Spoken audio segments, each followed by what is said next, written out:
In the last video, we were discussing about the static characteristics of SCR. Static means it's the steady state characteristics of SCR. So this is the characteristics. X-axis is the anode voltage, Y-axis is the anode current, and VBO is the forward breakover voltage. Actually, this is the capacity of junction J2. So one of the methods for triggering this SCR is a forward voltage triggering, in which you apply large voltage, forward voltage greater than this VBO, the capacity of junction J2 losses and SCR goes into conduction mode. So this is forward voltage triggering, and there are two modes of operation here. One is a forward blocking mode and forward conduction mode. The drawback of this method is that it requires large voltage. So we learned the second method is called gate triggering. In gate triggering, between gate and cathode we will supply positive voltage so that we reduce the depletion layer of junction J2. So very easily device will goes into conduction mode, depends on the value of gate voltage that we have supplied. That's called gate triggering. It's a very efficient method. Now there are one more triggering that may happen if we increase the forward voltage to a greater extent. One more triggering that can happen, which is called dV by dt triggering.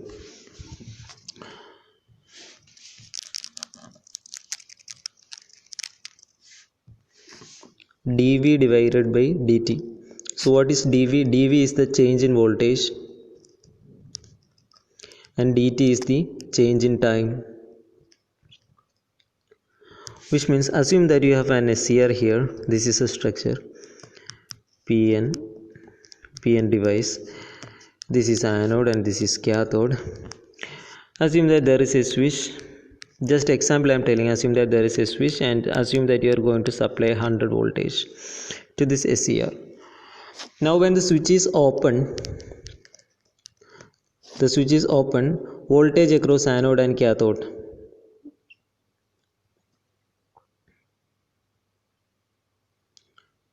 is equal to 0 because the switch is open.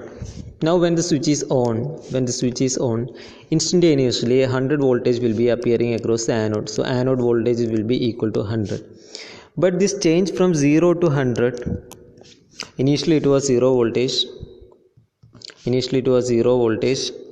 Now when the switch is on, it goes into 100 volt. So the transition from 0 to 100 will not happen instantaneously. Definitely it will take some time.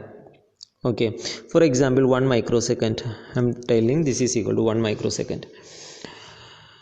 So to change the voltage from 0 to 100, the device take a time of 1 microsecond. So what is dV divided by dt?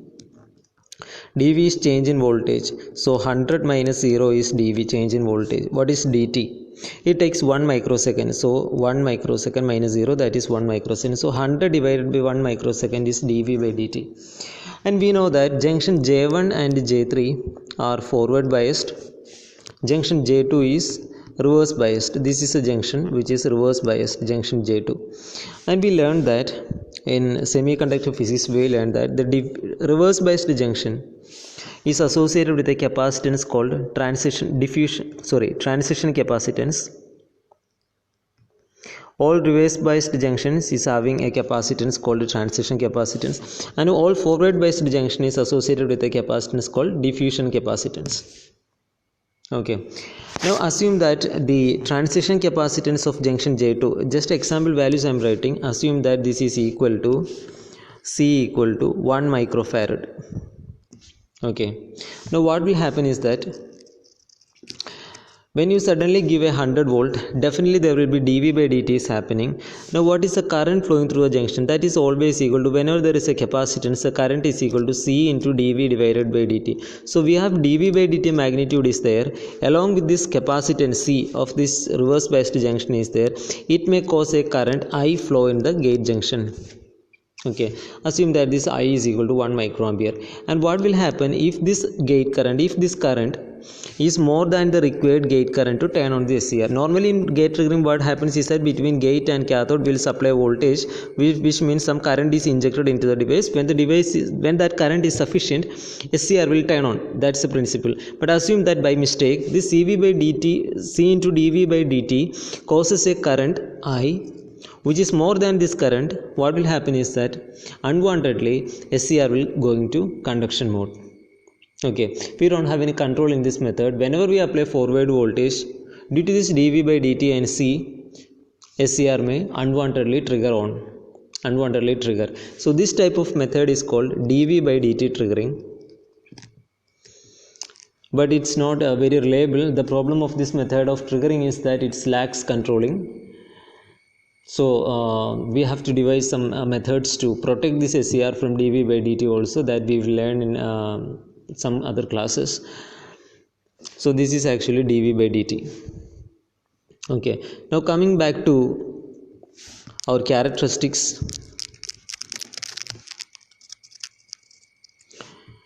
Once again I am drawing the characteristics.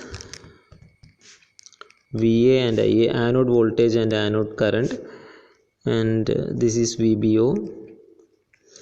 If we are applying gate current, the forward voltage required to turn on the SCR gradually decreases, and finally the device goes into conduction mode. Okay, now the question is, so this is the structure of SCR also.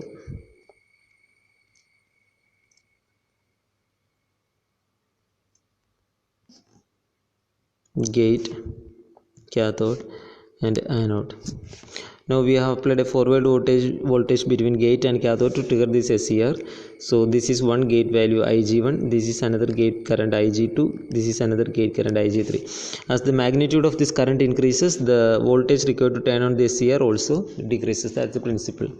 Now the question is, how long should I supply the gate current? How long should I supply the gate current? Which means, can I remove the gate voltage once the device is turned on, or should I supply it continuously? That's the question. Okay, so to know this, in this characteristics we have to define one current, which is called, I am writing here, the current SCR turns into this mode and current slowly increases, and this is forward conduction mode. I am marking a current here, and the name of this current I am going to give is IL. The meaning is called the latching current. What is latch? Latch means lock. So what is latching current? It is that value of anode current, which means the current from anode to cathode. It is that value of anode to cathode current above which the anode current should rise for the reliable turn on of the SCR. Okay, just example I am writing. For this device is defined that the latching current is equal to 2 ampere. The meaning is that once the current through the anode is greater than 2 ampere, it is safe to remove the gate. You don't have to supply gate because the device will lock. Okay, the current is equal to IA is equal to point. Assume that the current now is flowing through the anode is 1 ampere, and you have removed the gate, which means the current has not risen to the level of latching current, and you have removed the gate, so immediately device will turn off. That's the meaning. So for the reliable turn on of the device, the current through the anode should be above that value of current, latching current. That's the meaning of latching current. Similarly, one more current in the forward characteristic self-defining, that is called this current. I am going to graph in a downward direction. This current IH, which is called holding current. So the meaning of this is holding current. So the meaning of the holding current is that if you want to turn off this device, the current through this device or SCR should be lower than the value of holding current. Then only you can turn off. Okay. So the conclusion is, let's say I am writing IL is equal to 2 ampere and IH is equal to 0.5 ampere. The meaning is, for reliable turn on of the SCR, the current should rise above 2 ampere, then you can safely remove the gate. Similarly, if you want to turn off the device, current is slowly decreasing, it comes to 2 ampere, and again it is decreases, and finally it reaches to 0.5 ampere. If the current goes below this 0.5 ampere, we can safely remove the gate. Okay, and this is called holding current. Why? The reason is that we will be learning when we study the switching characteristics. Okay, what is the latching and holding current, etc. Okay, now there is a relation between IL and IS, latching current and holding current. Go through your textbooks and find out the relation between this latching current and holding current.